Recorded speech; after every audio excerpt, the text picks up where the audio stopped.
Have you ever seen Roger Moore play it totally straight?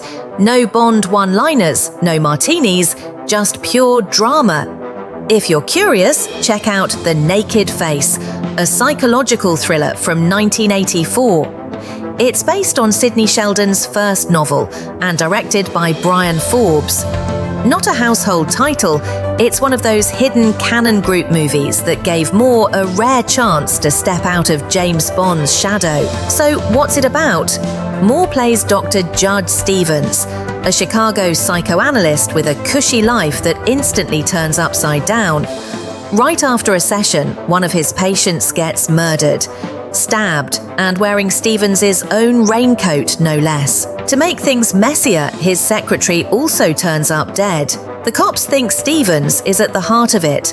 Lieutenant McGreevy, Rod Steiger, is particularly eager to pin the blame, thanks to some bad blood over a past court case where Stevens' expert testimony let a cop killer off the hook. Convinced he's being set up, and maybe even marked for death himself, Stevens tries to keep his confidentiality intact and refuses to give up his patient files. Instead, he hires this quirky, washed-up private eye named Morgans, Art Carney, to snoop around. As more bodies pile up, mobsters show up, and the mysterious Don Vinton gets name-dropped, Stevens has no choice but to become his own detective, dodging cops and killers alike, while paranoia ramps up and twists keep coming.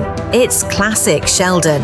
Lots of red herrings, everyone's a suspect, and you'll probably second-guess yourself right up until the end. Just so you know, The Naked Face is all about dropping your mask, something that hits extra hard in therapy or when you're hiding secrets. Quick peek behind the curtain.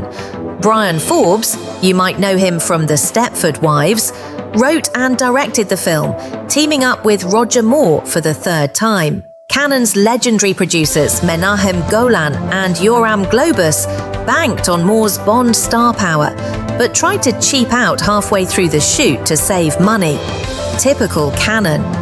Forbes even got into a spat with the producers for giving Moore a week off when his mum passed away.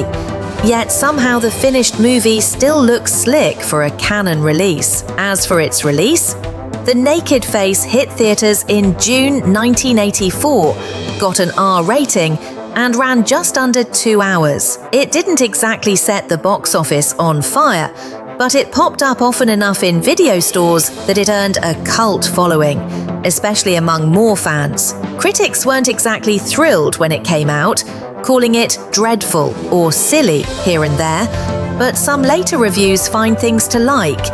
Moore's more serious take, Carney's fun detective routine, and a few nice Sheldon twists. These days, The Naked Face is remembered as kind of an oddity, Moore going dramatic, Sheldon getting faithfully adapted, and Canon actually making something decent for once. Kino Lorber even put out a Blu-ray. The book's been adapted overseas a couple of times, but this 84 movie is still the go-to English version. Bottom line, if you love Roger Moore, enjoy twisty old-school thrillers, or want to see a totally different side of Bond, give The Naked Face a try. Subscribe to Movies of the 80s on Substack for a deep dive into the trouble behind the scenes of The Naked Face. Subscribe to Movies of the 80s here on YouTube for daily 80s movie profiles.